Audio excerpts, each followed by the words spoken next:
Yo, people, welcome back to the Bricks with Tips YouTube channel and welcome to another installation on the Dubai Blueprint series. Guys, in this series, we're going to show you everything that you need to know about moving to Dubai.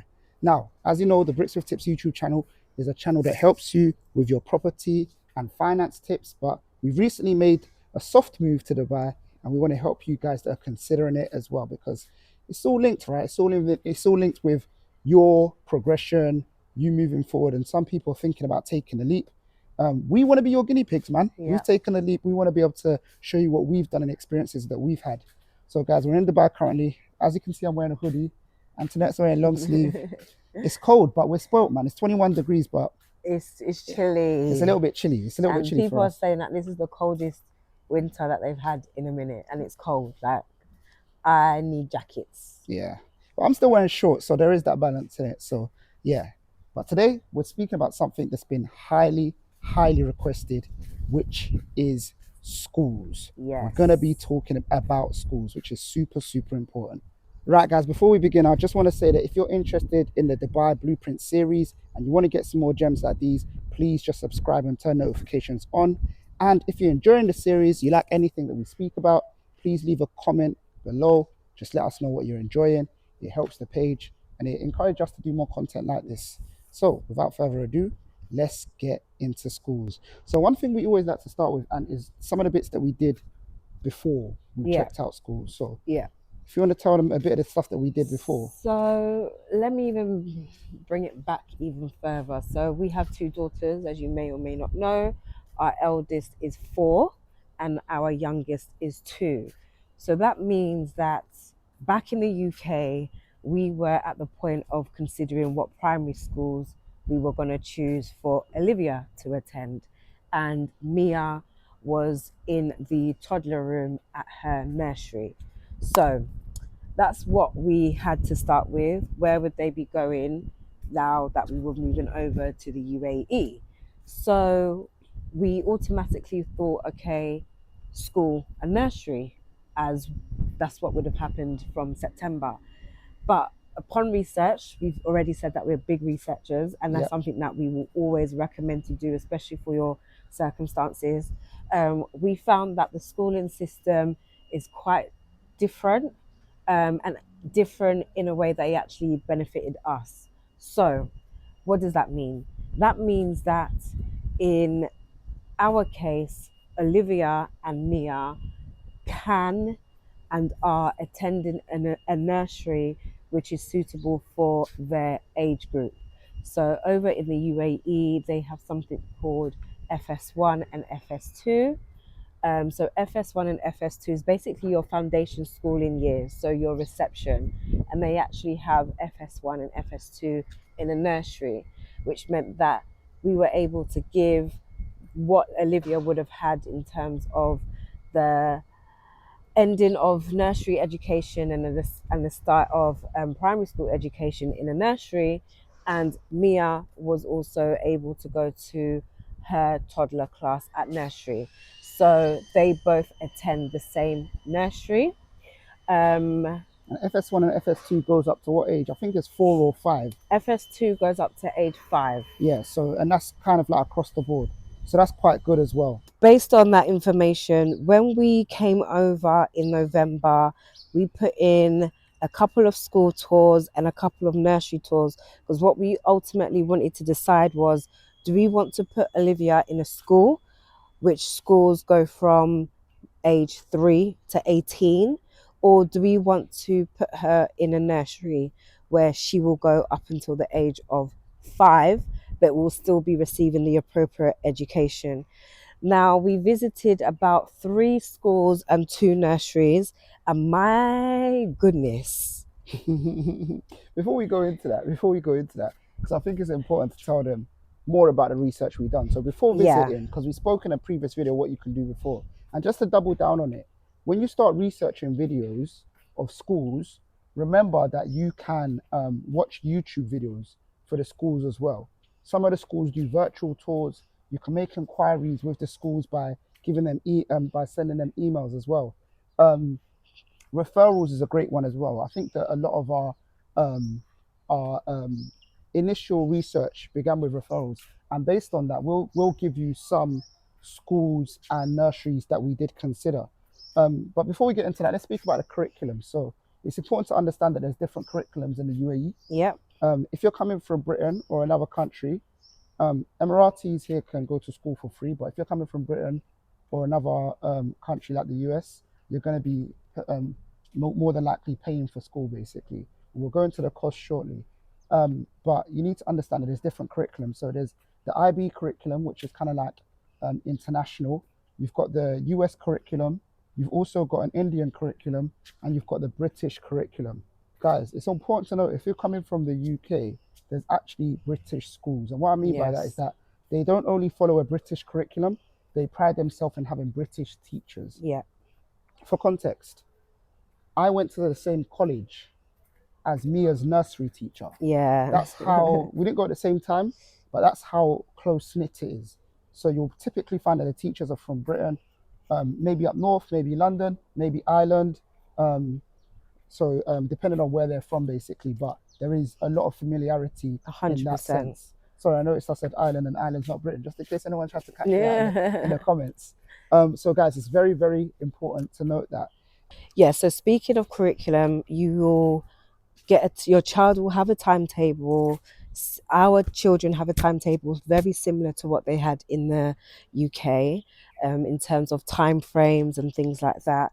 What was also interesting upon our research as well, we actually found this out before we travelled in November, is that every school and nursery give Arabic classes, Arabic lessons. So every Friday, our girls have Arabic lessons at their nursery, and that is mandatory. It's part of any school curriculum that you will find in the UAE. Now, guys, I think it's important to note as well that Arabic is taught as the language. They also have Islamic studies, which is not mandatory. So Arabic is mandatory. Yeah. Same way that if you move to France, French language is probably mandatory. In England, English is mandatory. If you go to Spain, Spanish is probably mandatory. So Arabic is mandatory, but Islamic studies is reserved for children that actually follow Islam effectively. Yes. So that's important to note as well. Yeah. I think it's also worth speaking about extracurricular activities. Oh, yes. The extracurricular activities are some of the extracurricular activities that we were blown away by them, if I'm being completely honest. Like anything simple from like they can regularly go swimming, they've got ballet, horse riding, depending on the school, debate class, like all sorts of different music things. classes. Your children are kind of like exposed to a vast range of activities that they can do that they might not have had access to in your home country. Depending on the type of school they go to in the home country. I think as well, what's super important as well, and we'll speak about what we experienced on viewings, is that there is more teachers to students as well. Every single class has a teacher and a teaching assistant, and the classes are probably between about up to 18. Up to 18 roughly based on the schools that we've went to. Now, just before we go on viewings, I think it's worth noting some of the schools and nurseries we considered based on our research and based on what people told us as well. So I think schools-wise, one of the first schools we thought about was King's School. Yes. King's School has about 3 or 4 branches. I can't remember off the top of my head. Really good school, had really good reviews. I think other than that, there was Repton School. There was Sheba Hartland. Which we really liked. I really liked We'll show some videos on the screen of our visits to the school. Other than Sheba Hartland, there's other schools like Repton. There's Safa Community. And the GEMS schools as well. Yes, the GEMS schools. So if you tell them about GEMS a little bit as well. Yeah, so GEMS is how do I explain it? It's a school, but they have various branches around Dubai. A lot. Branch, for lack of a better word. They've got different GEMS schools. So the closest one to us, I think, is GEMS Metropole or something like that. Yeah. And then there'll be a GEMS. What was the other one? GEMS Awaha. That's it. GEMS. So many different ones, basically. And we had already heard really good things about GEMS schools, and that was one of the schools that we were considering for Olivia as well. Fantastic facilities, like I mentioned. Well, like Ty mentioned, the class sizes range from about up to 18 pupils per class. The facilities were insane. The teachers, a lot of British teachers that we saw. Um, I don't even know. We'll show you some of the videos. We'll show Yeah, you some of the videos. We were really, really impressed.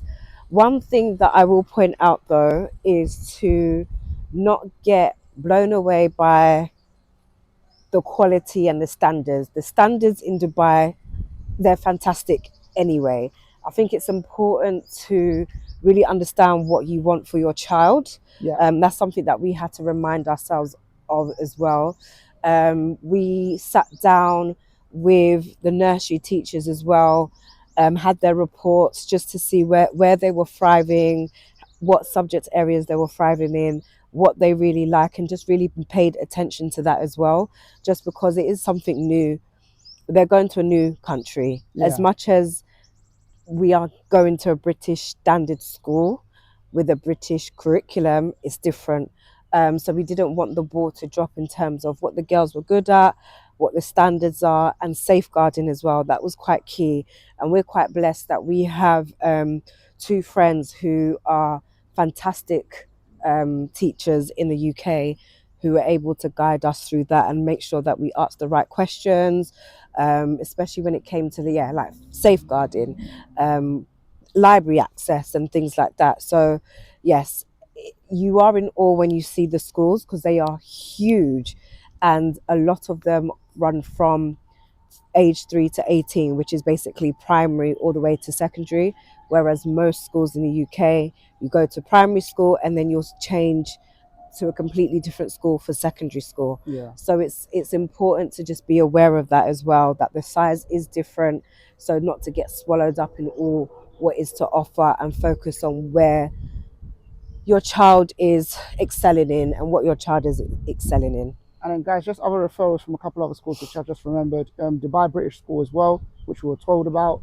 There's also Jess, Jumeirah Emirates something school. Just type in Jess Dubai, Jess. Jess, why don't I remember Jess? Do you know why you don't remember it? It was highly recommended, but it's the one that when we went on there, and we're going to go into registration and application after this, it's the one that said there's no spaces for 2024, 2025, Oh or yeah, 2026. yeah, Basically, there's no spaces. yeah, You can't apply basically. So one thing to remember is to plan ahead as well. If you yeah, like the idea of a school and you've done your research, try and get contact with a school and speak about when the applications have to be in by, yeah, because good schools are in very, very high demand. And guys, referrals for nurseries, a lot of good nurseries, a lot of branches as well. So Emirates British Nursery, there's also Gins, Gins, there's also Maple Bear, yeah. and there's like two more. We'll put them in the comments in the description below, just so you can see the nurseries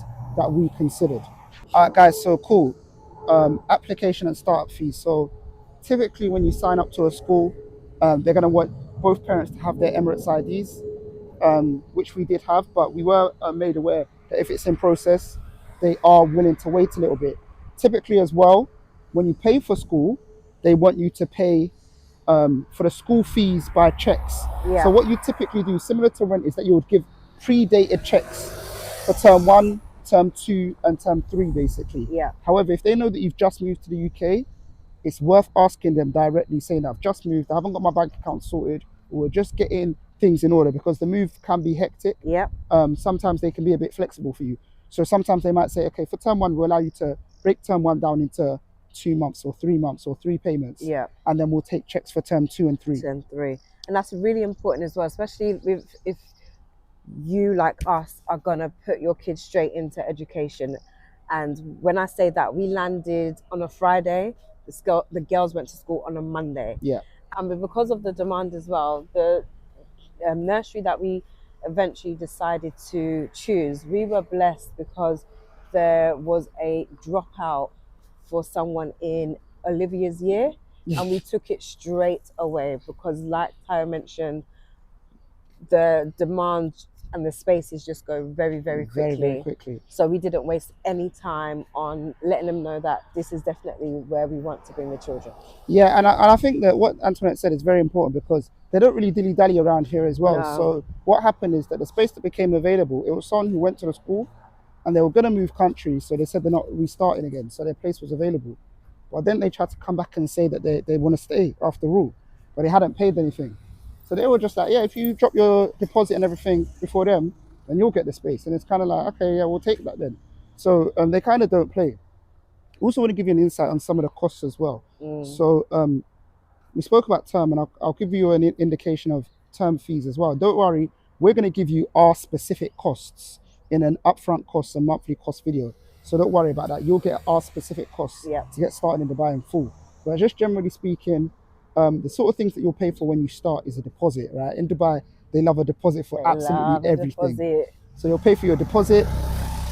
You'll also pay for medical. You might pay for like a lanyard and like bits and pieces that they need to start off in the school. Yeah. So their nurseries are uniformed. Uniform, so pay for uniform. The fees included uniform. There might be like a registration fee, just a normal registration fee. And then typically, or not typically, but depending on the school they go to, they might actually have the need for them to have an iPad, which means that you may have to buy your children an iPad now. As you can imagine, if you've got 2-3 kids, that can definitely add up to your upfront costs as well. All right, guys, so term fees as well. Term fees depends. I'm going to mix in nursery and school. It's going to be quite a wide range, but it should give you an idea. So I'm going to give you nursery and school, so it should give you kind of like a wide idea. So when it comes to school and nursery per year, and we'll break down R1 per term specifically, but typically per year for your child, you're probably looking at 30,000 dirham to 100,000 dirham per child. Now, very, very roughly for the maths, that's anything between about £6,500 to about £20,000. I actually like, when I talk about school, I typically just tell people that it's roughly £10,000 per year per child. That's what I typically say to people when they're joining the school. Now, the last thing to think about when it comes to registration and application is transportation. Yes. This is a very, very big one. I actually, and I will give you our experiences. I work from home, but sometimes I have meetings. I don't necessarily need a car. I'll take taxi. Antoinette will be driving to work, so her hours have to align with school and nursery, and they don't. Let's be quite frank, right? So what the options that we're looking into is one, school bus. Yeah. I can give you our school bus fees. I think our school bus fees come up to about £3,600 pounds, isn't it? Yeah, £3,600 per year. Per year, yeah. For both, but that's for both children. So 1,800 each in it. Now, it sounds like an added cost that we typically wouldn't have in the UK. However, we looked at a number of things. We looked at taxis, we looked at hiring a driver, we looked at a few other things. If you don't want to get school bus, there is something that you can consider. There's a taxi app called Kareem, and they allow you to book one-way trips in bulk specifically for a school run. There's a section on there for school runs, and you can book one-way trips. So definitely look at that if you don't want to get school bus.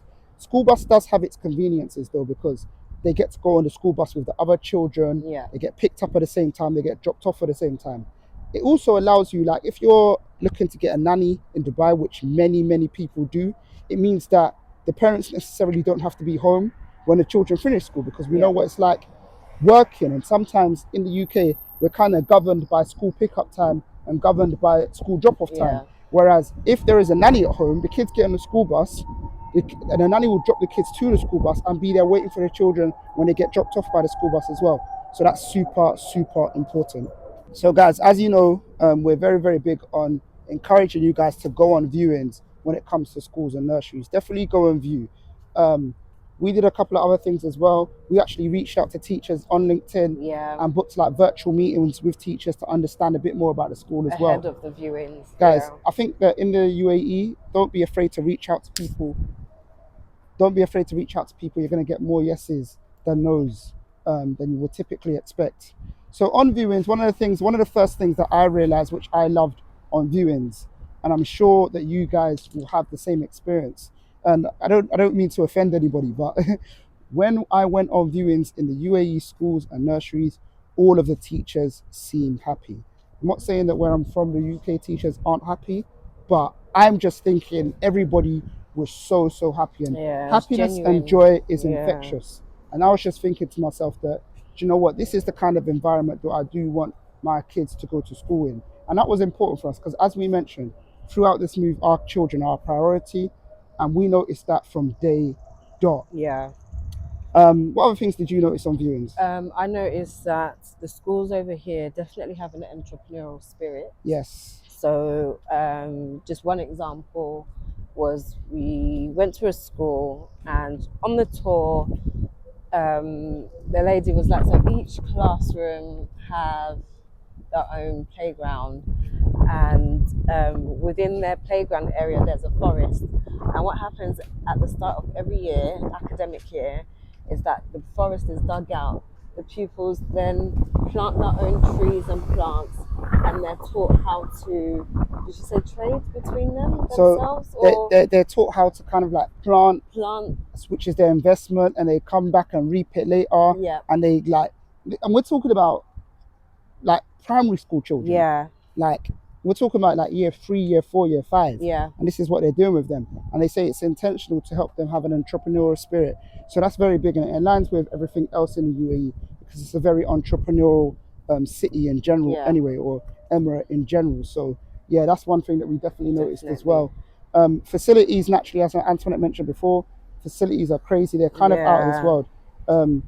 The children like went into it quite nicely, but it does feel a little bit, I don't know if overwhelming is the word, but I always say that like some of the schools that we went to in particular, schools rather than nurseries, it felt like an American university. definitely. Like what I saw on TV was an American university. So yeah. Yeah, definitely. The sizes are huge. So like the auditorium was giving like theatre, UK theatre. Yeah. It's huge, but I suppose that really prepares them for big life in a big world. A life of abundance, right? Not a life And of that's it, scarcity. a life Do you of get what I'm trying to say? abundance Let's for get them real. used to big things from early. Yeah, and I like that. I like that as well. I think a natural difference as well is how multicultural, especially Yes. British schools are as well. And we really think that's a really good thing as well. I mean, we have 2 young black girls, and I think that even in the UK, we were conscious of their environment where they're schooling. Will they be comfortable? Will they be safe? Right? And I think that the qualities of London in particular, being a multicultural city, you kind of see some of that here in Dubai. Yeah. Sometimes I even think even more so because, as mentioned in one of our previous videos in Dubai Blueprint, like um, Dubai is like 90% expats. Yeah. So it's weird. It's kind of like it's an Emirati country, but sometimes it feels like there's especially when you're in a school setting, it's kind of like nobody's because in like we had International Day in their Yeah. nursery, and I think even in Olivia's class alone of like 18, there's like 14 different Yeah. nationalities. So it really is multicultural, and the kids experience that. They love that. They get to learn about a lot of other different cultures They as well. dressed up, they brought in their national food, Yeah, drink. It was fantastic. it's really, And really that's good. something that they really advocate for as well, because they know that they've got so many people from different parts of the world, and the kids get to embrace that, which I really love. Yeah. So I think that to round up and to conclude, um, schooling was very important for Yeah, us. And that was top of my list. That was yeah, the top of my list, number one. Like, we can adapt. Like, yeah, we're we grown. malleable. Yeah. We grown. We can adapt, we can compromise, we can do this and that. The kids were kind of at the base of a lot of our decisions, Yeah. and they settled into school so Oh my quickly. goodness. We They love can't it. get Olivia out of her classroom. Yeah, honestly. Oh, that's sorry. We forgot to mention that with nursery as well, you can actually stagger the time that you want to, not stagger the time. There are different times where you can decide to pick up your children Yeah. or put them on a school bus. So you can do 12:30, 3:30, 5:30. So we, just because we were new to the country, new environment. We are doing 12:30 for the girls for term 1, sorry, which is term 2.